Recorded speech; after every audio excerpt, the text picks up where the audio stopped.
Welcome, everyone. Happy Friday. I'm Claire Jones. I am a queer fantasy romance author as well as a small publisher that helps other writers get their works shared with the world. And we are jumping on for my Marketing as Authors podcast, where I interview the amazing and inspiring authors in my network to discuss the marketing strategies that have hopefully propelled our careers forward in meaningful ways. Please like, comment, share if you're joining us. And today I'm talking to Eden. I'm so glad to have you. I literally ran up to you at the event and was like, "Oh my God, I've read your book before." Which is always a wonderful feeling. It's so nice to be here. Yeah, yeah. I mean, I honestly didn't know that you were attending the event. And so when I saw your images at your table, Yeah. wait, why does that look familiar? It was just wonderful serendipity for sure. And how did Mhm. you do a lot of events? How did you like the book fest? I liked it a lot. So it was the Right One Book Fest gave me my sort of first book fest start virtually in Mm. 2021. I did a month after my debut, and they let me propose a talk and then reach out to I had my little debut authors Facebook group, and I Oh. got to reach out to fellow debut authors. I it was like women of color in love, Mm. I think was my topic. And so I had never done any of this in my space. So it was like giving me a very kind experimental sandbox to play in. And the event has always had that community feel of like trying to grow writers and while they're putting writers on to be able to sell books. So I value the fest a lot for that in terms of how they try and organize panels so that like lots of people can talk, or at least doing the mini podcast and then Yeah, helping people connect with each other. yeah. So um, I don't know if it's too early to say, but in terms of my like general ambitions as a writer, um, over time I've realized that I want to keep writing what I write versus writing to the market, Ah, yes. which is it's a big revelation to have, Yeah, and it changes a lot about your pace it and does. frankly the festivals that you get to go to and those kind of things. And the fact that I know, even though the book fest is over now, should it come back in 5 years, in 2 years, in a different form, there'll always be a place for me at the book fest, no matter how long my last book has been, Yeah, because it's more about community than about recency or trying to get the most people through the doors. absolutely. Um, that makes it feel like more like a home than like Yeah. an endeavor, and that's great for me. Yeah, yeah. It was my first time going, and honestly, I was impressed every single step along the way. I know they had trouble selling tickets this year because of all of the wild stuff that's been happening in the book event space lately, but man, did it exceed my expectations. Yeah, right. And I think we gotta be address the current moment too. Where I'm in suburban Maryland, we're in the DC area, and this place has been hit really hard financially. I have had multiple friends, including and I'm my husband that's been out of work. And so just economically, it's a hard time in this area. Mm, And it pains me to say as an author, but books are an extra, you yes. know? And so even though everything was reasonably priced, like trying making that decision to, it's hard to economize at Book Fest. Yes. And so probably the best play a lot of people could economize is by not going. Hmm. Um, and so uh, fraudulent Baltimore festival aside, I think that is also a big factor. Is that a lot of people are just hurting right now. Yeah, yeah. I've definitely changed my business strategies because of the economic reality that we're living in right now. And we can definitely go on to that tangent later on in this podcast because I'm sure we are not alone when it comes to Mm. audience going through this as well. But first, let's back up and give us a rundown of the books that you have. What are they? How many? So on and so forth. Yes. So my name's Eden Appiah-Kubi. I'm a writer of fiercely feminist takes on Austen, the center of Black women. I have my debut baby, The Bennett Women, that came out in 2021, and my most recent book was Her Own Happiness, Hmm. which came out in 2023. Yeah. So technically, right now, both my books that's all I've written. I am working on something right now because I am a slow drafter. And she was written on deadline and about killed me. Yeah. So it took me a while to like recover from the process of writing that book. It's even though I love it, to get back into the headspace to be able to just write again. And so um, toes in, gently like getting back in there. But I'm enjoying writing again, which is a major thing for me. And I'm working on getting to the end and then seeing what's happening with my next novel. Yeah. Yeah. So you're a one at a time kind of writer. Yeah, yeah. Again, sort of when I realized that I couldn't make it a commercially viable career for me. Like some people, I had friends in my group chat that they could do it. They could, and I was like, the idea of writing at that pace is like terrifying. And also just what I write and where my market is, um, I don't think the energy for the output would be worth the juice wouldn't be worth the squeeze. Yeah. That's a short way of putting it. Yeah. Yeah. Yeah. Yeah. I mean, to give you an idea of how I came across your book, Her Own Happiness, is I wrote my own ace character in my most recent book. And so as I was prepping for that draft, I reached out to my TikTok audience and I was like, hey guys, recommend ace characters to me that I can read ahead of time and get familiar with it. And Her Own Happiness was on that list. And I was like, so thrilled to see it at the book fest. And I have since recommended it on panels that I did this month Oh, or other that ace people. that is the most beautiful thing that I could have hoped for to come out of that book. So I that's love it. exactly what I was wanting for it. That people who really need to see ace person in a romantic setting, because Yeah. romantic ace people do exist. Yes. Romantic arrow ace people do exist too. But I've seen arrow ace books. I haven't seen a book with an ace character besides um, her romantic agenda by Claire Kahn, which is one of Mm, the books I reached for. okay. So I was very happy to have more representation out there. Yeah, yeah. I mean, that's ultimately what inspired me to start writing fiction too, is just the representation factor. Hmm. Because I've been a fantasy and romance lover since I was a child. And Hmm. it was just so heteronormative, cisgendered, able-bodied. Both of those genres are and have been for decades. But we're now seeing more representation come out of the diversity of authors that we get to enjoy. Hmm. Exactly. Yes. So, what led you to this writing career? Like, has it always been an obsession of yours, or was it completely out of the blue to shift to this? Well, I've always loved writing. And apparently I've always loved retellings because I remember in third grade we had a county book writing contest. We call it Write a Book, and I wrote a retelling of Cinderella, Mm. um, in which she gets a catering business at the end because that's what I thought the feminist take was. A woman with a catering Good business for was her. like the most. I think I watched The War of the Roses somehow. Mm, Got mm. the catering, which would have been a terrible idea for a third grader, um, but I know I just had my little composition book all the time, and then in the college it was journalism or was my I was communications minor and a peace and justice major. So writing or doing good was the goal, Mm. and by having to graduate in 2005 when my dream of moving up newspapers, imploded with the newspapers themselves. Yeah. So pivot.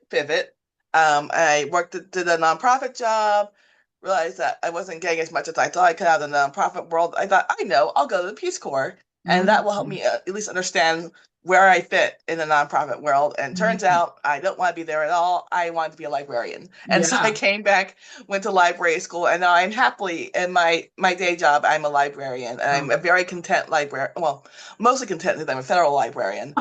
So times as they are. Yeah. But but my job is rad, and so I just kept writing as my main social activity. When I came back from Peace Corps, I was like, well, I want to talk to people and I want to share the story I've been picking away at, well, quietly at night in Malawi, like Yeah. writing it longhand. Um, and so over the course of 4 years, I got to write a critique group with a friend who we were interns together, and then I was a bookseller at this bookstore, Politics and Prose in DC. I recommended it for her to be a bookseller, and we just sort of had this literary circle, and so um, it was good just to be around people and read and talk writing with folks, and that just fueled me to want to write more. I think it's another reason I struggled because I had a nice, easy, you know, like growth process for my first book, Yeah. and then I left the group when I went on maternity leave because they were in. I moved from one side of the suburbs to the other. It was making it a lot harder, and I was like, okay, well, I finished a book now. What does one do? And I was on on maternity leave. I was like, well, I guess you pitch into the void. Mm, Um, and so I was like, I shall pitch. And I pitched, and I was like, well, I'm into the void, so um, guess not. And happened to. So when we had baby, we started getting the commuter train in. And the commuter train is a funny thing because you sit with the same people every day on sure. like your usual. And so sitting with this nice lady, and we start chatting, and she's like, "Oh, what do you do for fun?" It's like, "Well, I write in my spare time." She's like, "I write too." It's like, "I write romance." It's like, "Oh, that's cool." Um, do you write romance? No. And I then I proceeded to tell her about my novel, and she said like, would you say that your story is a love story? It's like, yes. Would you say that it has a happy ending? Yes. Like, I'm here to inform you that you're a romance writer. And he's like, yeah, but I can't write sex scenes. It's like, it does not matter. You Yeah. are a romance writer. Yeah. Let me introduce you to the world of romance Twitter. Oh, Um, wow. Wow. so I literally got back on Twitter to get into Romance Landia and learned about DV Pit Mm, and said like, oh, I can try this way of pitching and see what it does. With the usual, just imagining it was going to be the void and not thinking anything would happen to of it. Got my agent through DV Pit. wow. Yeah, I believe that DV Pit is coming back this year in October. Mm, So DV stands for Diverse Voices. So for any marginalized folks, queer, people of color, Black folks, brown folks, you've got stories. Look it up. It was dormant, but now it's back. It like all good people of conscience, it's probably it left Twitter, was looking for a new home, but I think it's gonna be going up on Blue Sky. yeah. I mean, I'm literally taking notes. Mm. Yeah, and I found like doing those conversations I mentioned that a lot of the writers of color or Black writers, especially, they've got found through various contests rather than the Mhm. traditional route. So I really Mhm. do think it's a big avenue for writers who are not white women. Yeah. And when they went away, it was just harder Yeah. for everyone. Yeah. I mean, Um, I have so many questions. First off, the question that I get a lot is how to find a good writing group. So, how would you recommend that people go about how to find a good writing group? oh my gosh. So I was lucky in that I had a friend who I already loved reading with, and we were already friends together. And she found her group through Craigslist. I Mm, am dating myself, the elder millennial I wow. am, and Craigslist. yeah, and then from that group formed her group. So Huh. so find a group. If you don't like it, find the people that you like in that group, and then make your own group. Okay. Okay. I dig it. I dig it. So then the next question is how do people find good pitch contests? Well, I think that that's what it's worth watching, like listening to the various talks that people do or reading people's bios because they usually mention the pitch contests that they do. So if you have authors that you liked, um, or I mean, I think my air librarian is like search the authors that you like and search pitch contests and see if if they've been on one, if they've been a judge, if they've been a mentor. The reputable ones will have names that you recognize. Mm, Um, Unfortunately, they do come and go. So again, no one at a pitch contest is asking for money. mm. So if anyone asks for money to participate, it's a scam. Okay. That's number one thing. No one in this process they are going to do something to you to distribute your book to get any money from you. We're all taking the gamble. You're taking a gamble, trusting someone to your talent. They're trusting your talent. Mm, That's the relationship. You're okay. promising to give them money when there's money to be had, but no one gets any money up front. Mm, very interesting. So when was it exactly that you decided to not write to market? So, it's actually quite recent. When I was trying to decide if I was going to get back into writing at all, or like maybe it was good enough that I've written two books. And when I sat down to write something, I sat down to think of something that I thought of was writing to market. And I Mm, was like, okay, I'll do this novella and I will get it done in a certain amount of time. And I will, I'm still debating on whether I want to try and learn to put some steamy scenes in. But I'm the point of this novella is going to be making sure that I could get it done and get it out there into the world, and it be sort of a like a pitch down the middle. You mm, know, like gotta have a black character. So, for some people that's, whoa, what are we mm, doing? But like that's just my normal life. But mm, I was like gonna try and make it as middle of the road focused as possible. And then she wouldn't stop being a gynecologist specializing in tying tubes. And mm, and you know, like I every time I came, it was just like, does my main character, my romantic interest, will I be non-binary? I'm getting a mm, strong non-binary vibe for my main. I'm like, okay. mm, And I was trying to fight my representation, and just sort of like they want to be who they want to be, and I take dictation. So, I realized that my characters are not gonna be for everyone, mm, and like outside of just being Black people or people of color.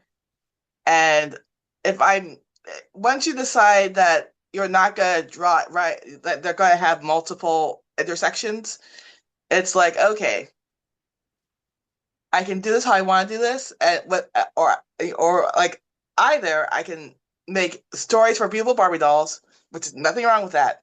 Love a Barbie doll story, um, and try and pump it out there, and care less than I do about how it comes out, and hopefully start something. But like the idea is that like you my I'm sorry, this is a rambling answer, but the long story short is that my editor of my first novel gave me advice that like the best advertisement for your book is your next book. mm, And if I was going to create something that was going to sell my past and my future, it wasn't going to be a beautiful Barbie doll story, mm, And just like, well, and I'm not going to do that.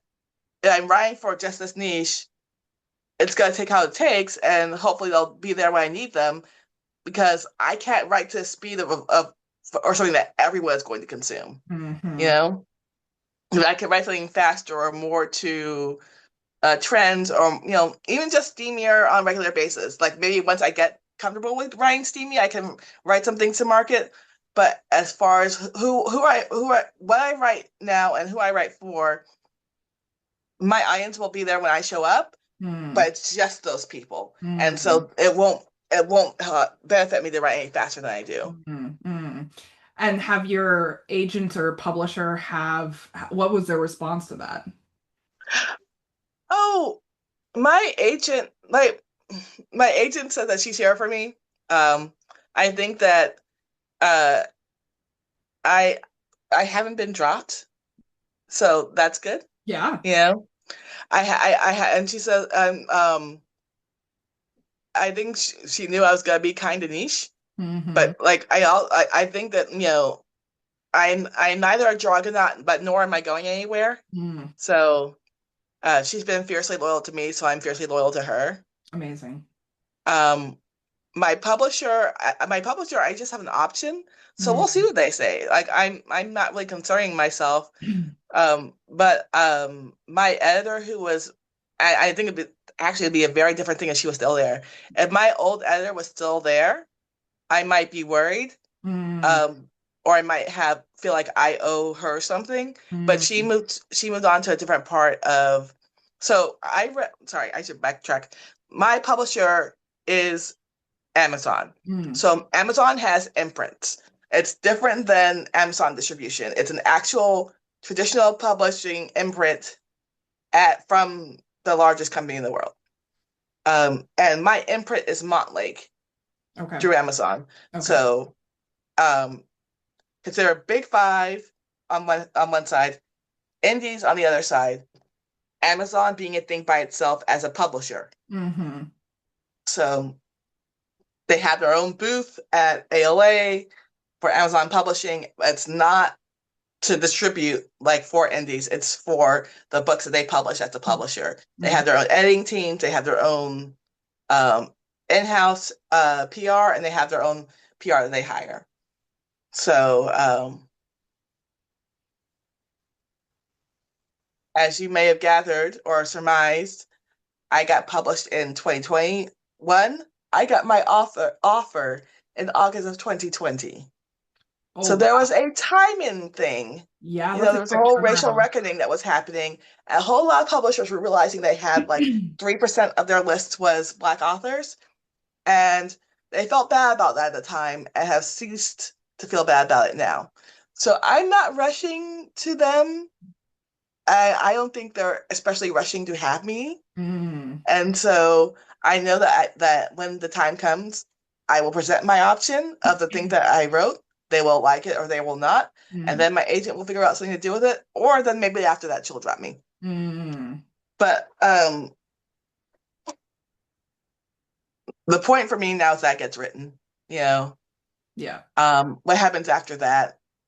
Like I said, like I'm an author. The way that some people are painters who take their works to different like fall festivals and enjoy it and then put them back in their closets and then go to work the next day. Mm. Some people it's all they live and breathe, and I love that for them, but it's just not me. I just know that I can't have my livelihood can't depend on it, especially this day and age. My God, and I can't bend myself to write in a way that I where I can economically dependent on it. Mm. So I've Yeah. made the choice of writing the way that I write and seeing what happens. Yeah, I mean, honestly, I've been talking a lot lately about accepting the consequences of your decisions and accepting the consequences of your values and your goals that you are pursuing in your writing career. And I think this is a perfect example of that. You're just accepting what your decision means. Right. And I don't regret anything because you know, I didn't know exactly what the limits of my market would be. Mm, And I didn't know, I came under like a retelling trend, like, and we didn't know if the retelling trend a major trend or a micro trend. Turned out to be a micro trend. You know, it's not like retellings aren't romancy, to be mm, put it that way. yeah, But they were a thing. yeah. They had a moment. They had a moment. Yeah. So you were talking about your audience is always going to show up for you. So how did you go about finding that audience and nurturing that audience? Well, here's the thing. I would say that my audience are folks who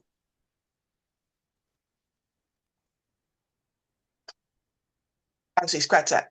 Maybe back up.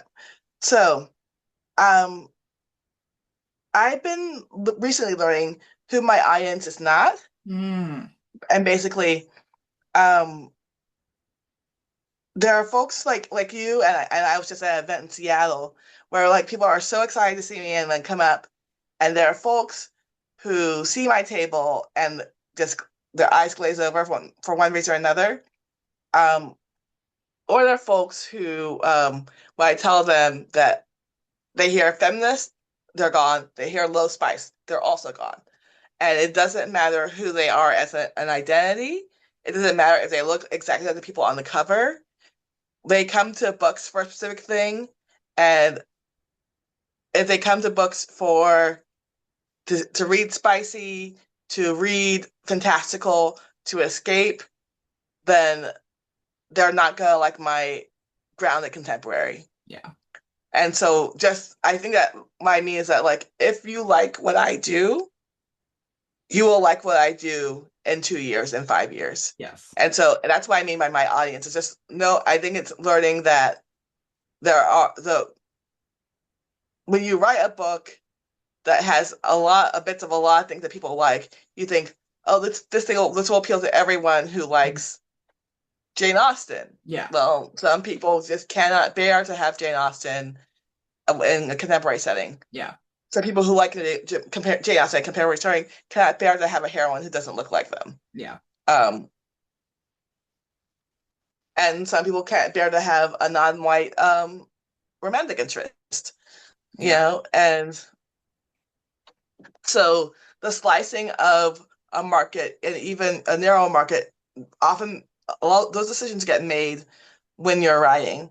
And like I said, I take dictation. Mm. So I often it's more about me trying to write the story and then come to terms with who I think would want to buy it afterwards. Mm. And the last, I want to say, 4 or 5 years of being in professional publishing has been learning the limits of that. Mm. Yeah. Did your publisher help you form that audience, or is that something that you had to do on your own? More I had to do on my, well, actually, yes, no. So, how can I put this? Am Amazon's feeling about developing your audience Mm. is trying to make you visible in their algorithm Okay. as much as possible. Okay. So what they did to make sure that people saw, and like Amazon, like most publishers, is great with debuts. Mm-hmm. So debut author Austin, they made sure I had gorgeous cover. My editor fought for both of these covers. They are Stunners, great covers. stunners. They Yeah. are the biggest. They are the biggest selling point for my books. Yeah.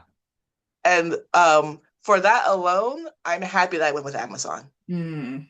because no matter what, they pay for some works of art that are going to be the most captivating part of my books. There are people who I know would not like if they were Austinites, I told them exactly what my book is about, they wouldn't stop. But Mm. they see these covers and they're pulled in. Mm. So I feel like that's the number one thing that Amazon did for marketing my book. Mm. They listened to me. I said I want my heroines on my covers. I want black like my black woman, my trans lady, my and they could have said like you're writing a romance. This is more of a like, but the friendships are important. You know, why don't you have your guy and girl on the cover? I told them this is what I wanted, and they did not push me. And I feel there I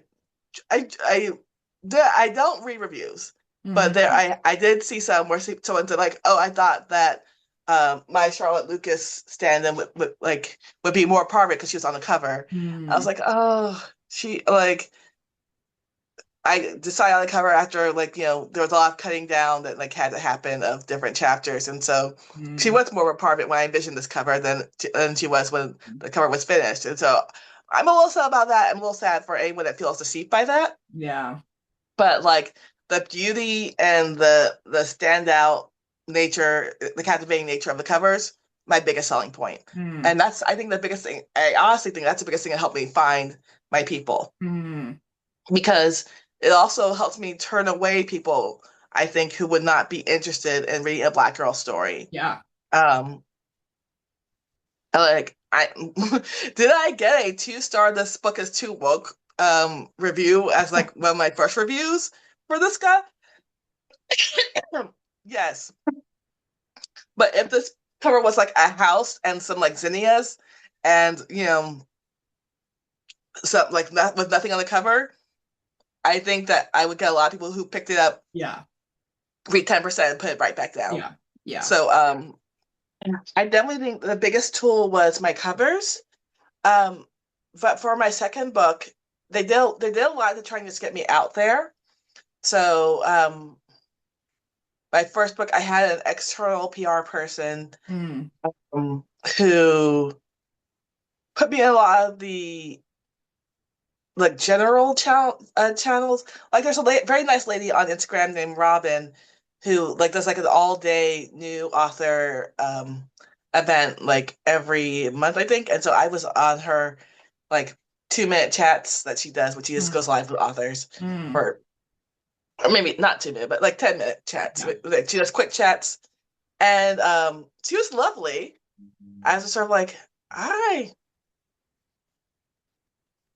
I don't know if this is my audience. Like she was Mm. a lovely person, but I think because at that time, especially Amazon was pushing Kindle Unlimited and Prime Reading, and so people who have Kindle Unlimited and Prime Reading tend to be older. Mm-hmm. Um, then they're trying to help me find the folks who had those things who also might like my books, Mm-hmm. And so I don't think I found my audience myself until I did it myself. And that was book two, when they're sort of like, well, kid, um, again, they gave me so many arcs. They said, we can send it for you, you can send yourself. Like, give me all the arcs. Because the first time around, I was just so scared. I got Instagram like 2 months before. Mm. For my like I had barely any like social media presence. And I didn't want to do anything myself, and I was trying to write the second book.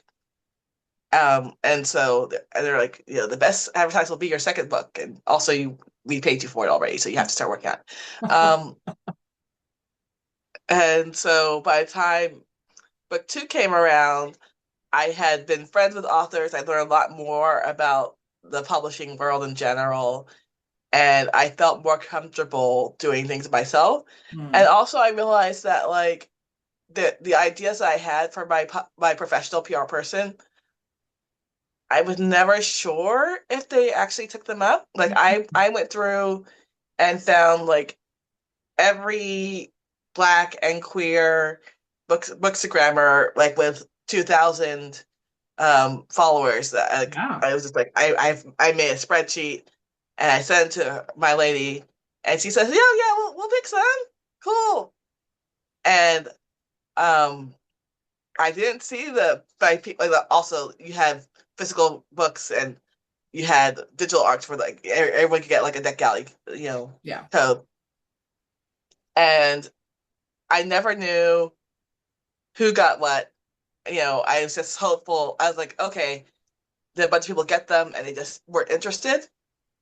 Or did people not get them? I was never sure. And Mm. so that feeling of like not being sure when you're trusting someone with your career is very nerve-wracking. Yeah. And so whatever happened with when I got my arcs, I knew that I put them in the post. I knew that I did my best job. And I got placements that I didn't expect. I was in a roundup of the Root, Mm. which is, pretty prominent Black Yeah. culture news website. I was in a Books for Fall. Um, I was in the local alternative newspaper, the City Paper, which meant a lot to me. Yeah. Because that's a place I wanted to write. When I was like, that's one of the last, before I was like, okay, journalism isn't happening.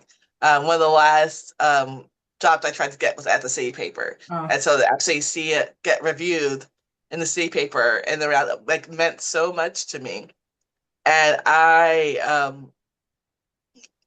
came back to my spreadsheet and went down offering arcs to folks. Mm-hmm. And I feel like my hit rate was better Mm-hmm. I'm not sure it was the timing or if, but I felt like at least I knew, you Yeah. know, that, and so, and I think by doing it myself also, I got that relationship because I didn't know who was following me before. If I sent someone something and they followed me on TikTok, I followed them back on TikTok, you know, Yeah. and I also made friends. I sent books to people who I actually have made. I call folks friends on TikTok, and they might have not been in my actual bookish world, but I was like, can I send you a copy of my book? And if you like it, will you share it? And I had some people with some decent sized following give me shout outs, on my debut day or on my second publishing day, just because we connected. And so I can't tell you like how much that turned into sales, Mm. but I can tell you that it was a satisfying amount of reach in terms of like the cost was the effort. Yeah. And so the forming of relationships online and maintaining those relationships online have been as the independent part has been the most worthwhile. Yeah. Because I may not have turned it into lots of sales, but I have turned it into events. Mm. I've turned it into like my debut, not my debut, my launch for my second book. I got I reached out to again just myself, cold emailing. I reached out to a bunch of places in the DC area, and this is the part again. Amazon is weird. So if you are Big Five, if you are independent, you might not have this problem. But if you're Amazon, a lot of indies don't want to work with you Mm-hmm. unless you're like a juggernaut. Yeah. Um, so if you have an Amazon published book, um, the only people I could find to would work with me were busboys and poets, who have a restaurant. There's a Yeah. restaurant combination bookstore, Yeah. and because they like the subject of my book, but the representation and the localness. It's a very DC area book. I was able to do my launch downtown, and I did my a talk at the Tacoma restaurant, Mm. and the person they're like, oh yeah, you should get a moderator or interview or something, and that is a woman I met online who is a librarian book influencer on TikTok. I reached out to her. It's like, I love your content. Would you like to be my interviewer for this launch? And she was great. And we met in person and we hugged and high fived. It was a wonderful experience. Amazing. Kawa, hi. Um, if you're out there. And similarly, my debut event was at the Rip Bodice in Rip Bodice online. And so when they opened up the Rip Bodice in Brooklyn, I was like, "Hey, remember me when when it was 2021 girl?" And then and can I do an event at your store in Brooklyn? And they said yes. And so then I reached out to another author I had met through TikTok and a book influencer named Tabby, and she was and they both came and were on the panel with me, and it was you know small store but full house, Yeah. Yeah. which is a great thing for me, Yeah. and a wonderful experience. And without those relationships that I formed, I wouldn't have that. Yeah. And given that I have a full-time job and I'm not at the big events like that, Mm. there was another way for me to get that. So um, it's everything's so porous and like between like the business and the pleasure of it all, but Mm. like the relationships are key to um having a successful career Yeah. because we need each other so much. Yeah. Yeah. Absolutely. I always say that relationships should matter more than just the transactional numerical quantity number that you're dealing with. Hmm. So how does your audience support you now? Like, are they active in your day-to-day life, or are they more focused around like seeing you at events?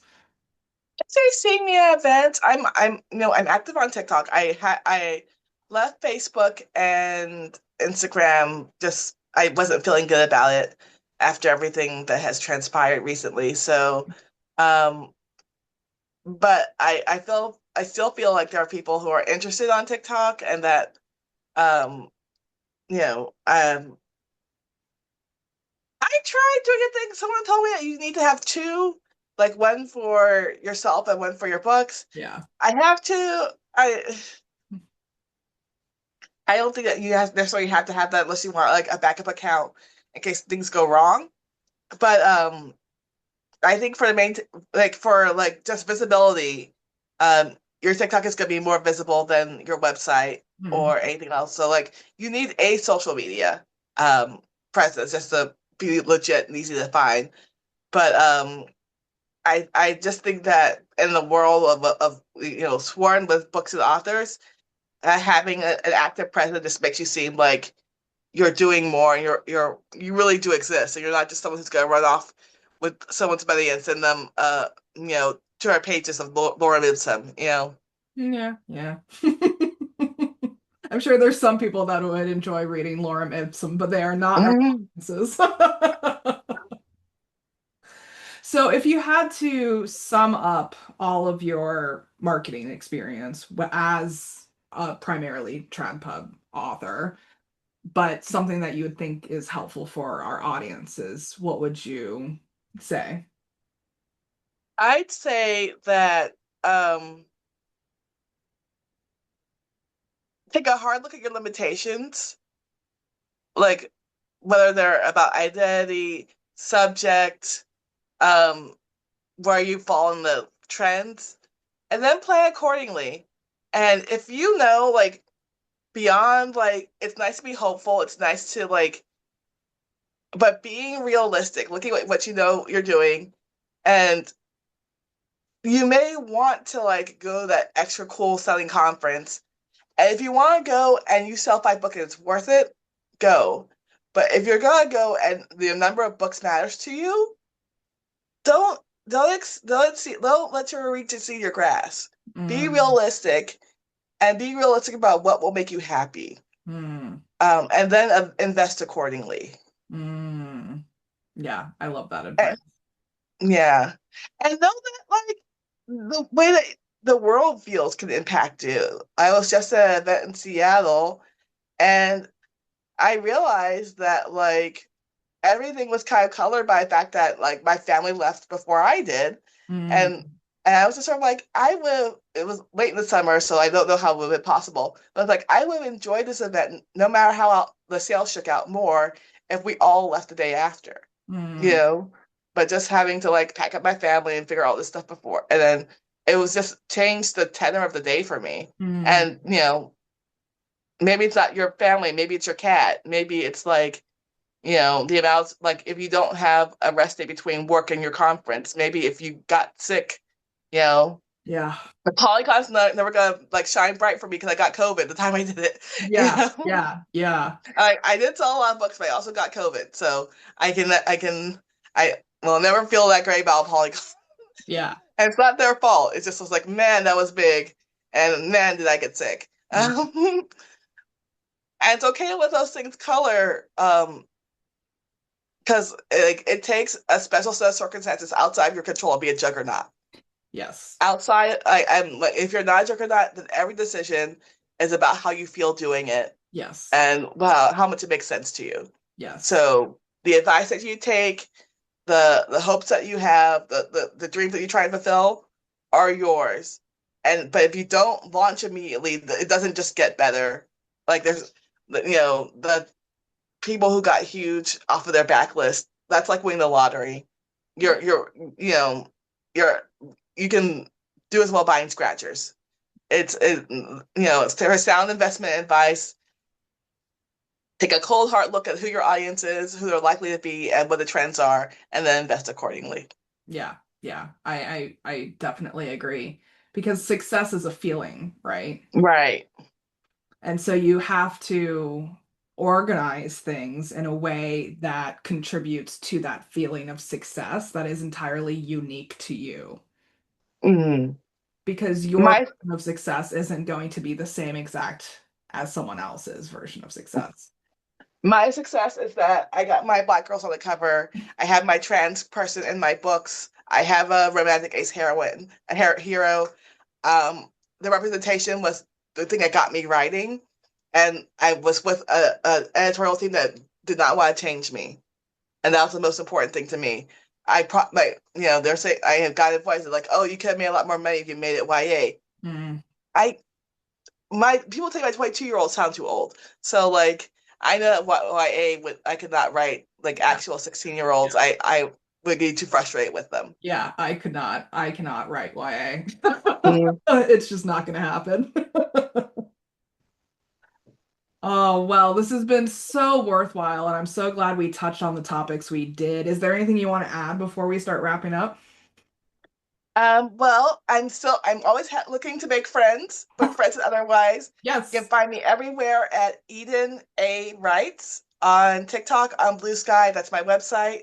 Find me online. My books are on they're on Audible, Libro, and bookshop.org. Here's the thing. When you go out of print as the Amazon imprint, you're just print on demand forever. So it's Mm, nice because you never actually go out of print, but yeah. you're permanently back ordered on bookshop.org, so it looks like you're out of print. You're not. So if you decide that you want to go order from bookshop.org and help your favorite indie, you can still do that for both of my books. Also on Kindle Unlimited and Kindle and print through Amazon and at Barnes and Noble.